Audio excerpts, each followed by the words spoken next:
Hola, soy Katia Romano, psicóloga clínica, y parte de mi trabajo es ayudarte a disfrutar la experiencia de ser papá.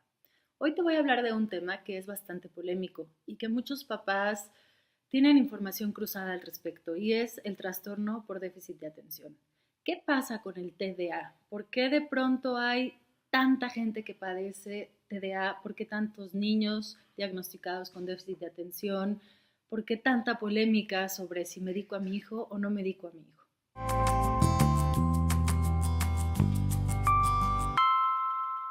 ¿Qué es el TDA? Bueno, te voy a explicar. El TDA es una inmadurez neurológica. ¿Qué significa esto? Significa que hay áreas del cerebro que no están desarrollándose de manera adecuada para la edad de tu hijo. Y principalmente vemos esta falta de desarrollo en un área que se llama el prefrontal. El prefrontal está aquí y un poquito más abajo.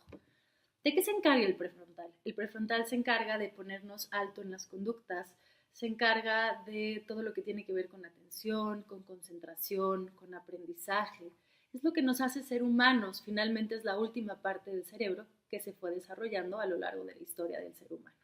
El boom en el TDA se debe a tres causas principalmente.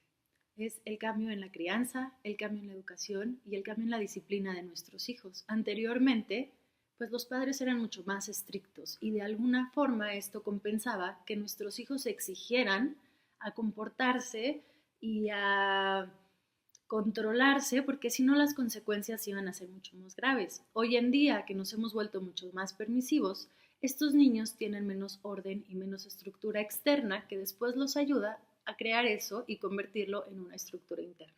Si tu hijo tiene un trastorno por déficit de atención, diagnosticado como leve o moderado, si como papá estás dispuesto a hacer todos los esfuerzos necesarios, ya sea en términos de alimentación, de sus rutinas de deportes, de sus rutinas de sueño, de sus hábitos alimenticios, de las horas que va a ver la televisión, etcétera, etcétera, etcétera, pues te puedo decir que no es necesario medicar. Pero si no estás dispuesto a hacer esos esfuerzos, me parece que lo prudente como papá es darle ese apoyo a tu hijo que necesita para que su cerebro madure lo suficiente y pueda estar al mismo nivel en capacidades que el resto de sus amigos en el colegio. Si tu hijo tiene un déficit de atención grave, francamente, la medicación es indispensable. Cuando los niños con TDA no son tratados a tiempo y crecen, se convierten en un trastorno residual. Muchas personas creen que el trastorno por déficit de atención se quita con los años, y eso no es verdad. Otra cosa que es importante saber de los adultos con déficit de atención es que están muy relacionados a sufrir depresiones. Y como ya lo mencioné en una cápsula anterior, para el 2020 la depresión será la segunda causa de incapacidad en México. ¿Por qué pasa esto? ¿Por qué los adultos con déficit de atención llegan a deprimirse? Pues bueno, esto se debe a que les cuesta mucho más trabajo alcanzar sus metas, cambian rápidamente de ideas, empiezan muchos proyectos nuevos y no logran terminarlos porque se aburren fácilmente y de alguna u otra manera no tienen las mismas capacidades cognitivas o las mismas habilidades que los otros niños que por naturaleza fueron desarrollando.